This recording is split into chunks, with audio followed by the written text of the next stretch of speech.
इस दुनिया के लोग तुझे अकेलापन जताने लगे हैं। भिखारी है तू, इसलिए तुझे औकात बताने लगे हैं। नमस्कार, मैं संदीप कुमार, बिजनेस कोच।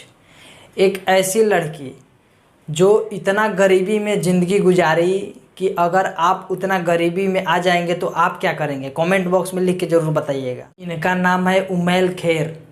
उमैल खैर का जन्म राजस्थान में पाली मरवाड़ा एक छोटा सा गांव है, वहाँ पे गरीब परिवार में हुआ था।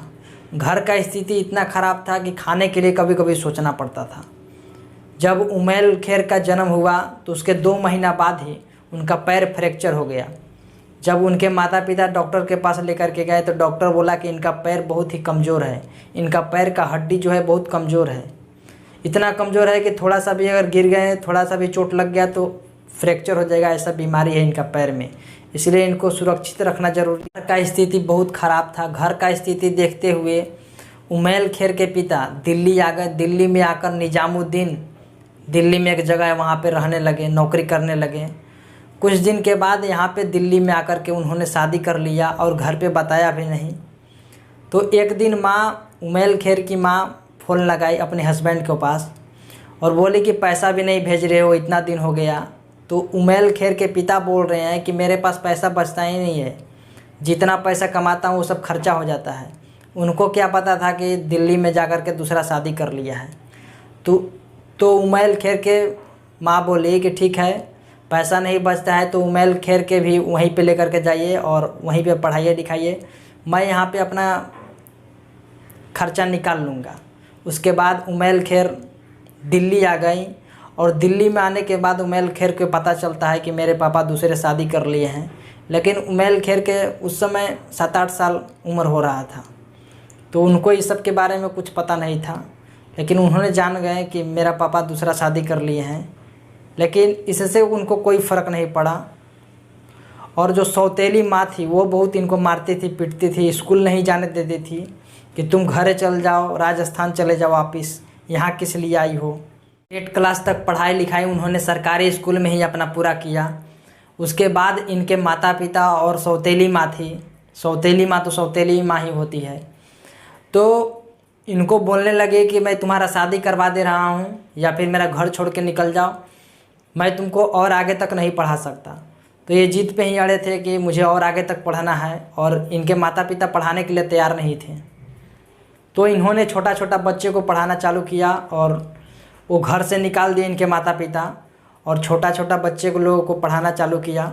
उससे कुछ पैसा आ जाता था, और जहाँ पे पढ़ाई करते थे सरकारी स्कूल में, वहाँ का कुछ टीचर लोग स्कॉलरशिप के द्वारा इनको मदद भी किए।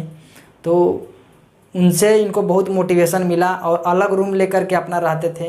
कितना लोग अड़ोस पड़ोस के लोग मजाक भी उड़ाते थे कि अपना माँ बाप का घर छोड़ के अकेला रूम लेकर के रह रही है।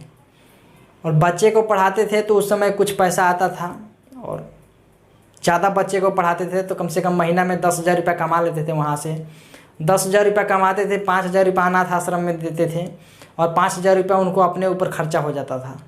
तो अनाथ आश्रम वाला एक दिन जो चलाता है अनाथ आश्रम को, वो मिला इनसे कि तुम इतना मेहनत करती हो फिर भी तुम अनाथ आश्रम में पैसा दान करती हो, तो तुम अपना जीवन के लिए क्यों नहीं अपना जीवन अच्छा से जी पा रही हो।